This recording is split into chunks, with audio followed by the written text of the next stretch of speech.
Dear Pastor Bob, before I was a Christian, my favorite band was Ghost, the Swedish satanic band. I really liked them. I had all of their albums and merchandise. I recently discovered that they have a new song and revealed a new album. The urge to listen is really intense. I know I shouldn't, but I'm curious. Could you help me in this paradox I'm now facing? Well, I don't think it's a paradox if you've already defined your boundaries.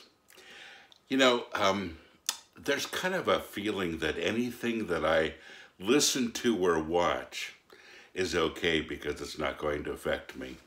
And very honestly, that's just not true. It will affect you. You have to make the decision on what you're willing to put up with. Let me just tell you this.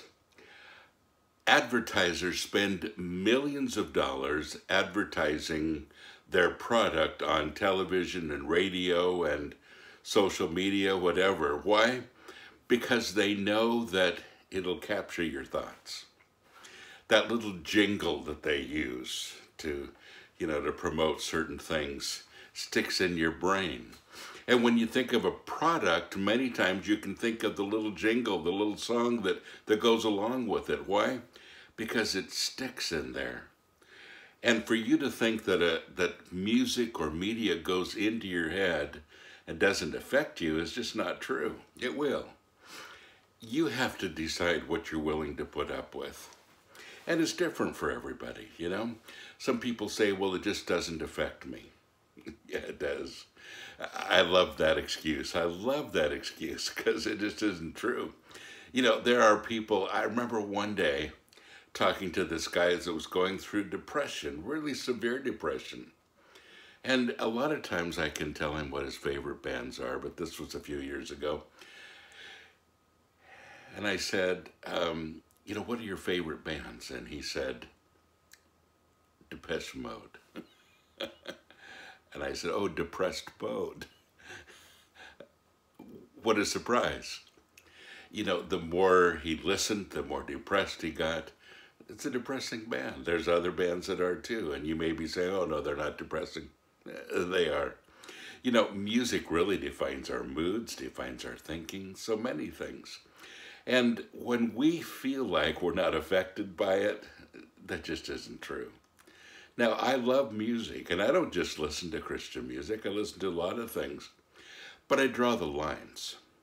I don't listen to stuff that, overtly satanic, obviously, but even things that are too sexual or too militant or too destructive or whatever, I pay attention to lyrics. I want to monitor what goes into my brain because I know some of that stuff's going to stick there and I'm going to need to deal with it.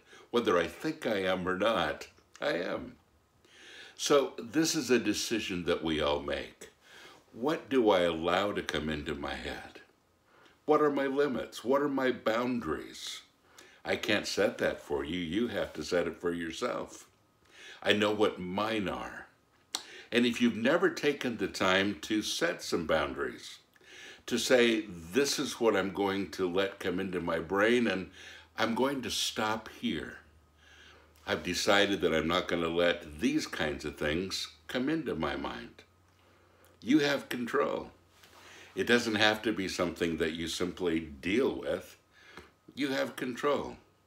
Now, there are a lot of bands that I appreciate their music. I know they're really good. When I hear them, I think, wow, that's really awesome. And the lyrics suck. Do I listen to them? No. Because, there's one thing that's more important than a particular band that I think might be intriguing, and that's what goes on in my head. Because long after I listen to the band, I have to deal with that. Well, I hope that helps. God bless you. Have a great day.